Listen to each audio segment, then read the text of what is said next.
El 12 de febrero de 2026 a las 2:14 am, a 300 kilómetros de distancia en el interior de la furgoneta de mando de la unidad Kryla, 4 operadores ucranianos observaban en su monitor la cámara térmica del dron que mostraba su objetivo. Una BK-16 Proyecto 02510, una lancha de asalto rápido que es básicamente el servicio de Uber VIP para los comandos y saboteadores rusos, se encontraba amarrada sobre el muelle de Novosiorny, en la Crimea ocupada. Iban a volar ese barco en pedazos, o al menos ese era el plan hace 30 segundos.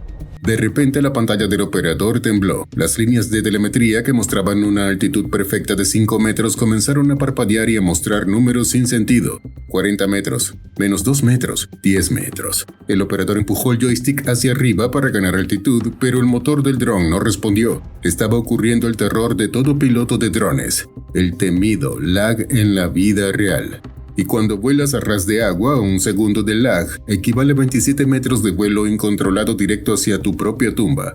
Las paredes se estaban cerrando, no paredes físicas, sino electromagnéticas. A escasos kilómetros del muelle, un sistema de guerra electrónica ruso, probablemente un complejo Pole 21, acababa de encenderse, inundando el valle con radiación de microondas. Para entender lo que pasa aquí, hay que saber que la guerra electrónica no es un campo de fuerza mágico de ciencia ficción. Es mucho más primitivo. Se basa en la relación señal-ruido. Si el control del dron es una persona susurrándote instrucciones al oído, el sistema ruso es un tipo con un megáfono pegado a tu otra oreja gritando a todo pulmón. Básicamente, el ejército ruso gasta miles de vatios de energía y equipos de millones de dólares solo para gritar la electrónicamente y esperar que el dron se estrelle por frustración. Y estaba funcionando. El medidor de señal en la esquina de la pantalla del operador de Kryla, que debería estar en unos cómodos -7 dBm, el equivalente a tener todas las barras de 5G en tu teléfono, se desplomó en picada. -90 dBm, -105 dBm, -112 dBm. El video se convirtió en una sopa de píxeles grises. El espacio de maniobra se reducía a cero. El operador ucraniano sudaba frío. Si dejaba que el dron siguiera bajando, se estrellaría contra el Mar Negro y la BK-16 sobreviviría para transportar tropas rusas al día siguiente. Pero si tiraba del mando para elevar el dron y escapar de la interferencia, saldría del punto ciego de los radares y los misiles de defensa antiaérea rusos lo harían pedazos en menos de un parpadeo. La señal cayó a -118 dBm. Un último cuadro de video congelado mostró un muro de concreto acercándose al agua a una velocidad letal, y luego la pantalla del búnker se fue a negro total. El operador en la sofocante furgoneta de la unidad Kryla dejó de respirar. Su cerebro contaba los milisegundos. 1 segundo. El dron ya debía estar rozando la espuma de las olas. 2 segundos. Estaba a punto de convertirse en un costoso arrecife artificial. Pero Ucrania llevaba casi 3 años bailando esta misma coreografía mortal y sus ingenieros habían modificado el software para cuando llegaran estos momentos de oscuridad total. Justo en el momento en que la pantalla se apagó, el procesador del dron entró en modo de supervivencia e inició un protocolo llamado espectro ensanchado por salto de frecuencia. En términos sencillos, en lugar de transmitir el video por un solo canal donde el enemigo puede ahogarlo, el dron comenzó a cambiar de frecuencia 50 veces por segundo, siguiendo un patrón criptográfico pseudo-aleatorio que solo la furgoneta ucraniana conocía. A escasos kilómetros dentro del vehículo ruso de guerra electrónica, la pantalla del operador enemigo se iluminó como un árbol de Navidad lleno de errores. Sus antenas detectaban la señal ucraniana e intentaban analizarla para redirigir el pulso de interferencia y aplastarla.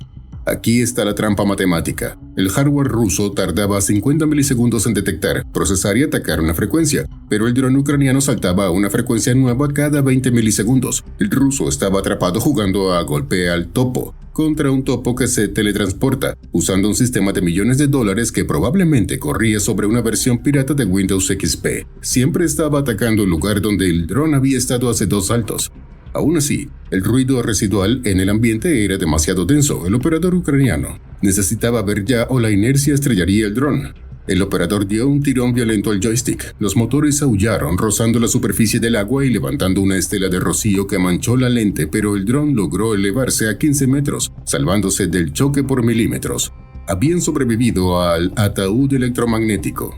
La silueta del muelle de Novosiorny y la lancha BK-16 volvieron a aparecer en la mira térmica, pero el alivio duró exactamente medio segundo. Al ejecutar la maniobra, el dron ucraniano había emitido un pulso electromagnético masivo. A través de la estática del video recién recuperado, el operador vio algo que congeló la sangre en la furgoneta. A menos de 2 kilómetros del muelle no había costa vacía, había un enorme radar giratorio.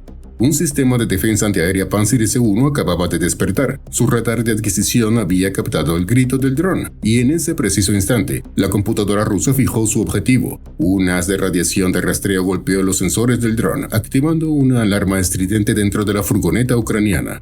Dentro de la cabina del Pantsir S-1, el artillero ruso sonrió. La alarma de su consola le indicaba un contacto a 15 metros de altura, presa fácil para sus cañones de 30 milímetros. Pero en la sofocante furgoneta de la unidad Kryla, el piloto ucraniano reaccionó primero, empujando el joystick hacia abajo con violencia. El dron cayó en picada, frenando a escasos 3 metros sobre el violento Mar Negro.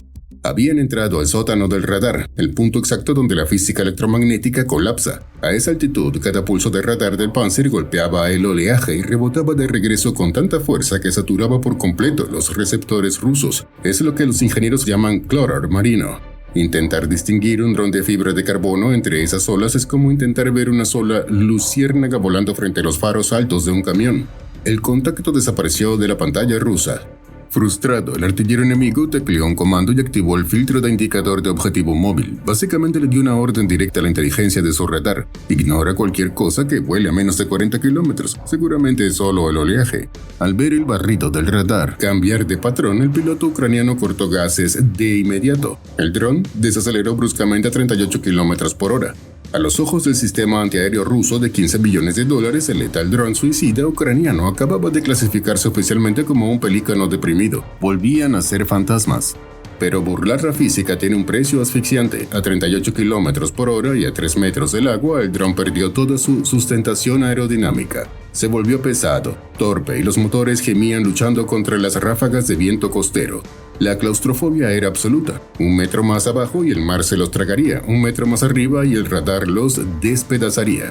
De pronto, a través del lente manchado de sal, una sombra negra emergió de la oscuridad a menos de 50 metros. No era un barco.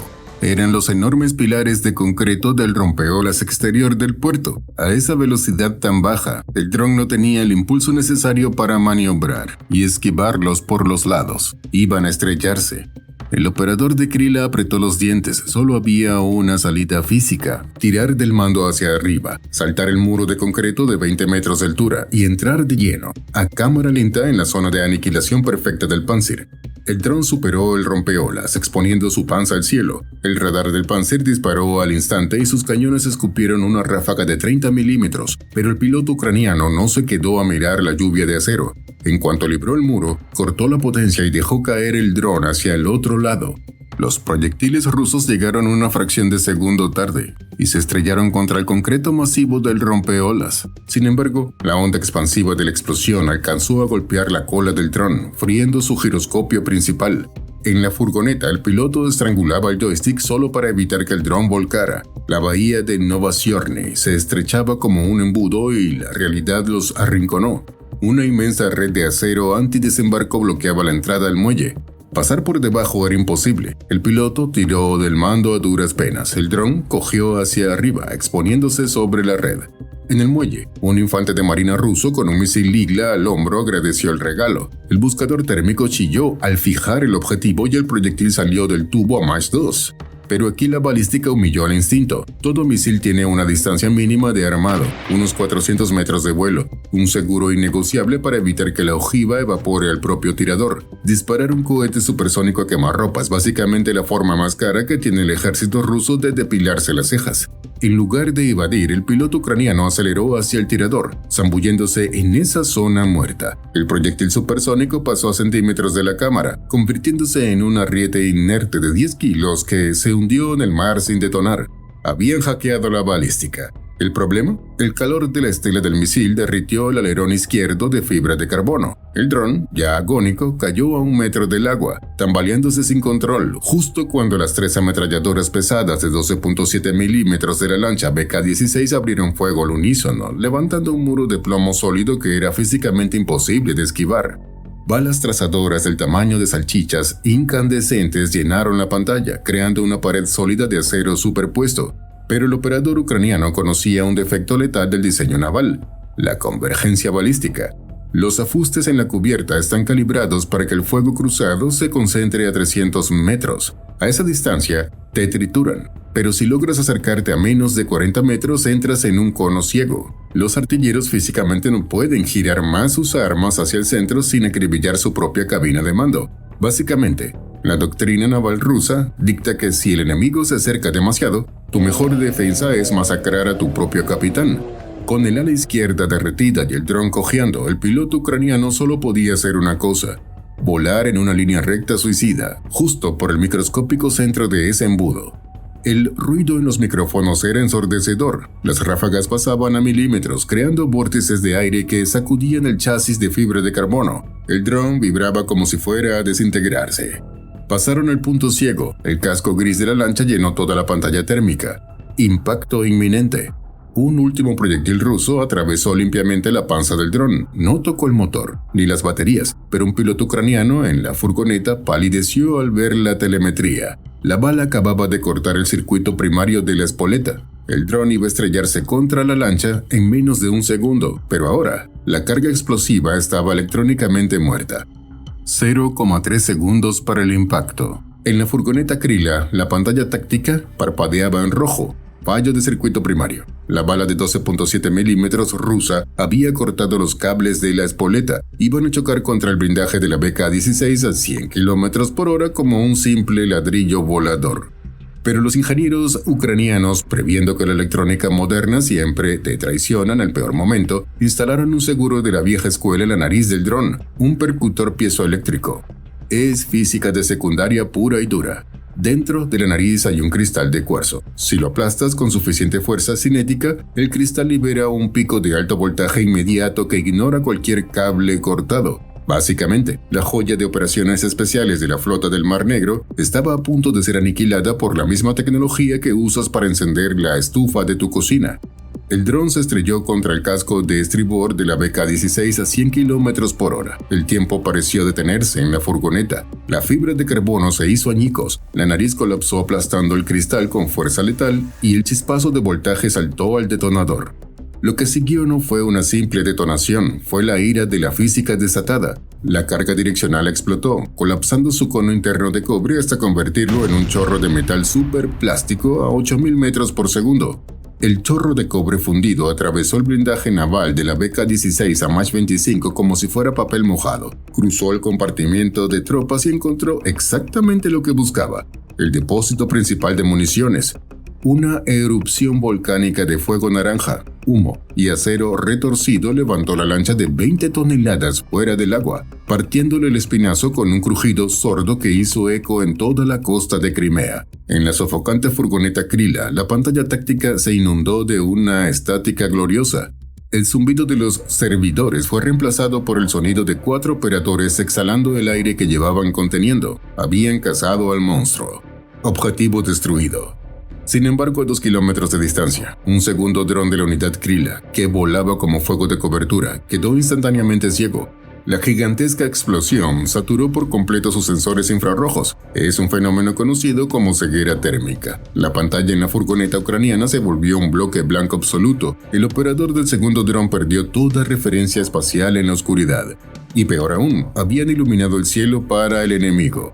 El artillero del Panzer S-1 ruso, harto de pelear contra fantasmas electromagnéticos y radares fallidos, apagó la computadora. Con el muelle ardiendo como una antorcha, ya no necesitaba tecnología de $15 millones, solo necesitaba sus ojos. Cambió a la mira óptica manual, enganchó la silueta del segundo dron, recortada contra el fuego, y pisó el pedal.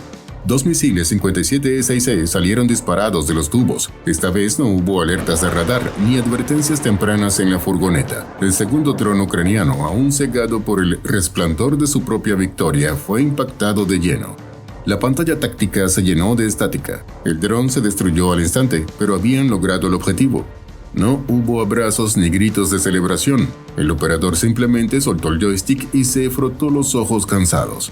A kilómetros de allí, el artillero ruso del Panzer por fin había conseguido su ansiada baja confirmada.